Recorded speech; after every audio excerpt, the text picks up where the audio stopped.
Good morning, Mario, and good morning, Switch fans. It's one of those days. Yeah, for the first time in a real long time, we got bad news, and I'm gonna be the bearer, so don't shoot the messenger. Just leave a like if you enjoy these videos, because I do have some good things as well, all right? I'm gonna tell you about a brand new game coming soon that's looking mega hot, as well as some new details on the Pokemon titles that are right around the corner. But it's really this huge screw up that just like, man, Nintendo walked themselves straight into a buzzsaw, and I'm very curious to hear how y'all are gonna react. So what's going on, everybody? It's Zach from SwitchForce. Hope you're having a fantastic day so far. The week is rolling great for me. I hope it's going good for you. And if it's not, well, dang it, we are gonna look it in the face and say, you know what? Time to get better. Starting now. So let's dive into the good parts of today's show first and fill you in on two new Pokemon trailers that dropped this morning. One for Brilliant Diamond and Shining Pearl and one for Legends Arceus. These trailers gave a bit more detail on the games. Nothing super new, but they did fully reveal the pre-order bonuses for these titles, and they're different depending on if you get it physically or digitally. You actually get more goodies if you buy the game digitally, which is interesting. So on the Pokemon Brilliant Diamond and Shining Pearl front, they are providing a Platinum outfit, which is the main character's outfit from Pokemon Platinum. So if you are more a fan of that wonderful union of the two, then you can wear the corresponding fit. And you'll also get a Manaphy egg if you buy it physically, and you'll get some Quick Balls and a Manaphy egg if you buy it digitally.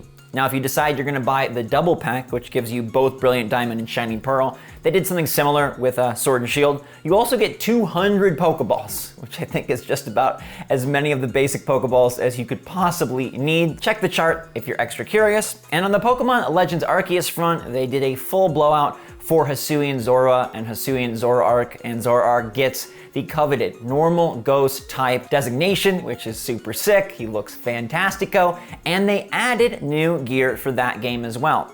Originally, they told us you'd be getting a Hisuian Growlithe kimono set if you pre-ordered the title, but now they've added the Baneful Fox mask, so you can wear Zoroark on your face, or at least like a mask of Hisuian Zoroark. It's a really cool looking mask, and I think I really want it. And then if you get the game digitally, they throw in 30 heavy balls as an extra bonus. Quick anecdote on the GTA side of things, as that trilogy is coming out even before Pokemon, it looks like Nintendo might be publishing this one on Switch, which is super interesting, although not that weird because they've also published other third-party titles like Dark Souls and Doom, helping the ports get out there. And the physical box art does show that Grand Theft Auto Trilogy, Remastered, yada yada, 3 Vice City and San Andreas will require additional download. It's the dreaded comment, but it is a big game, 24 gigs or so in size, so get your memory cards ready. Also, they've made some modifications to make the game more culturally appropriate and respectful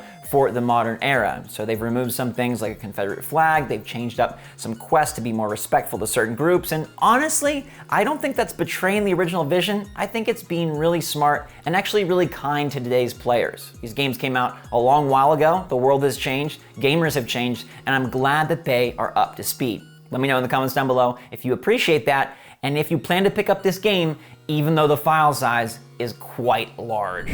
Now, a game I don't expect to have a big file size, but a lot of big charm, is Triangle Strategy, which got its big overview trailer today. That game drops on March 4th, 2022.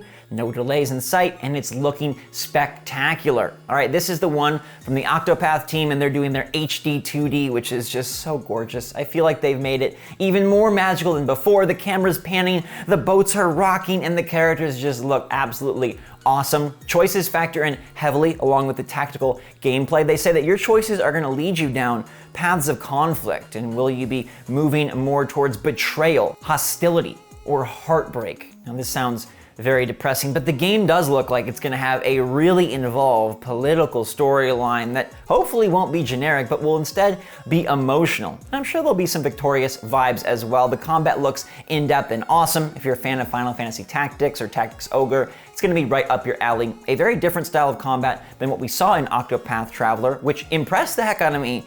And I feel like this one is going to impress the heck out of me, which is a higher grade of impressing if you're curious. And I'm really eager for this one. 2022 is starting off so strong for Switch. The aforementioned Pokemon Legends Arceus. We now have Advance Wars Reboot Camp shifting to the spring. Triangle Strategy with the goofy name, but hey, I'll take that three-sided shape in March any darn day. And then Splatoon 3 seems like it's gonna be soon as well. Let me know if this thing is up your alley. HD 2D, does it do it for your eyeballs? Does it do it for your irises? Does it do it for your cornea? Guys and girls, thank goodness the tea is so sweet every single day.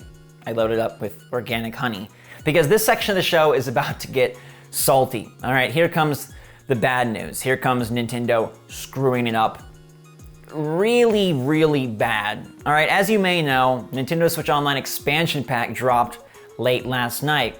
Now, I covered it on the channel. If you want a full tour of what's all included, how it all works, check that video out. People were already a little bit ruffled, a lot ruffled. It's a $50 package, it's N64 and Genesis, it's a small lineup, and it's Happy Home Paradise if you're an Animal Crossing player.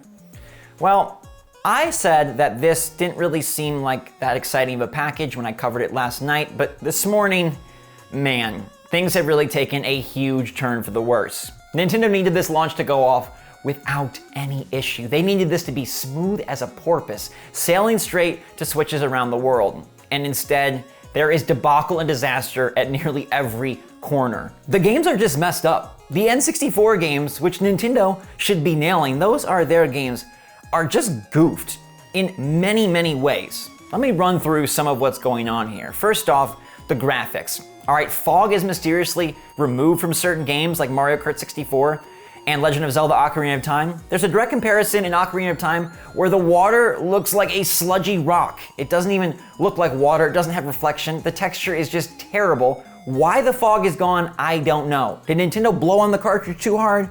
I'm not sure. Also, some of the title screens are lagging to produce very scary sound effects.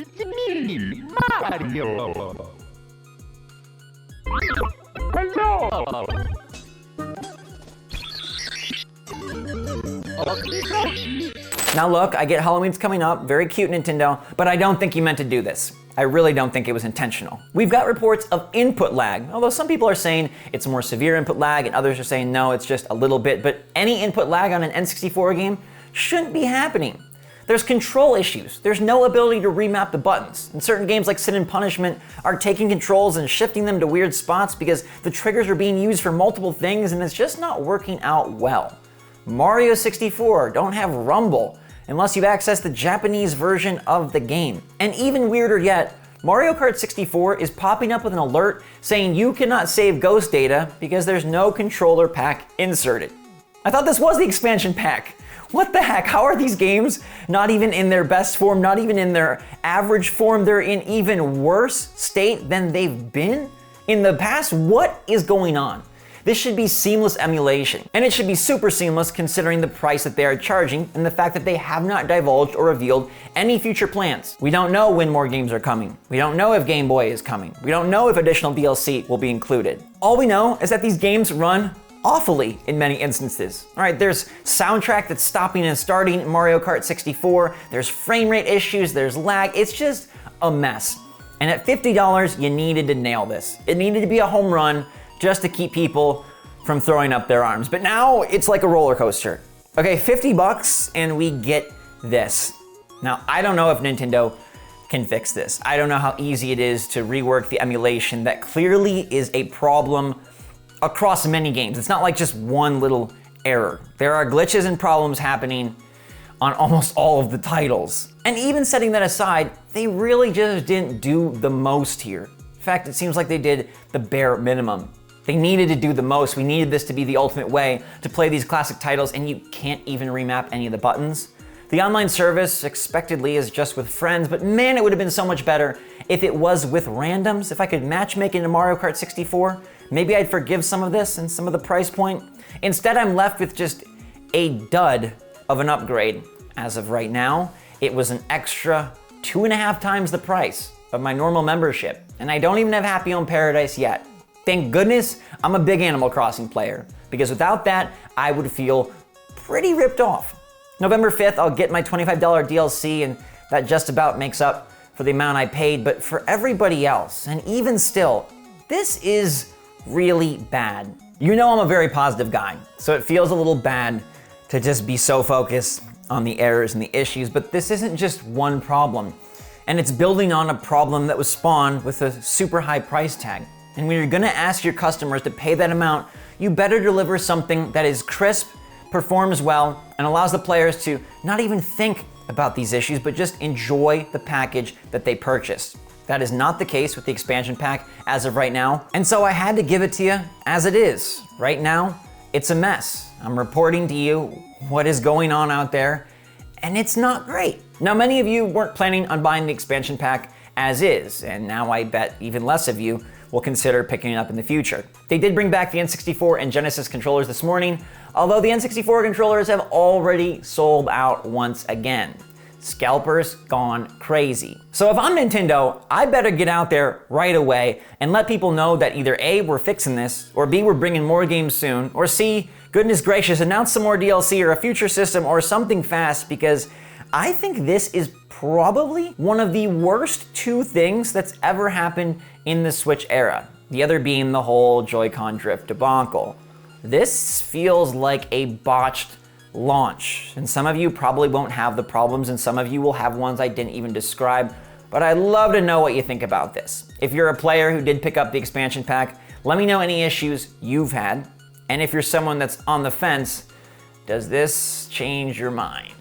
I hope Nintendo can fix this, and I trust that they'll have some update to this program eventually, and I'll absolutely keep you posted, but yeah, let me know how you feel about it. And let's get to our poll, which is a little bit more cheerful, actually a lot more cheerful, because it's about the upcoming Halloween season. Those polls are posted in the community tab every evening, so make sure to check there so I can hear exactly what you think. Today I want to know your favorite Halloween activity, and surprisingly, 44% of you said you don't really do Halloween. Now look, I don't really do Halloween either, but it is kind of a day to just have some fun. You don't have to be super horrific, and you don't have to get all dressed up and dolled up, but you can do a little something. If you want to participate in looking for something to mix up your weekend, I'm gonna carve pumpkins. That's my favorite thing. It's simple, it's easy, pretty cost appropriate, and it's a good time. You get to touch all that gushy stuff. I know that scares some of you, but face your fears. The most popular activity though was dressing up, with 23% of the vote. I'd love to know what your costume is. If you got one ready, let me know in the comments down below. 13% said carving pumpkins like me, 13% said trick-or-treating, and thankfully only 7% said scaring other people. Thank you. I hate being scared.